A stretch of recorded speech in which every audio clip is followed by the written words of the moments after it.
Hello everyone! In this video, I'm going to show you how to add extra baggage in KLM Airlines. First, open Google and search Add Extra Baggage in KLM Airlines online. Click the first result from KLM Airlines official website. Once on the page, scroll down and look for the option Buy Extra Baggage. Click on it.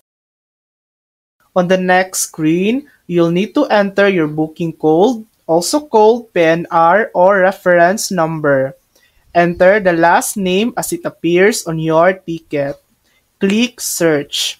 Once your booking details load, you'll see the option to add extra baggage. Note, additional baggage usually comes with a fee. Make sure to check the amount before confirming. Proceed to payment, and once done, you're all set. And that's it. That's how to add extra baggage in KLM Airlines. Thanks for watching. If this video helped you, please like and subscribe for more helpful tutorials.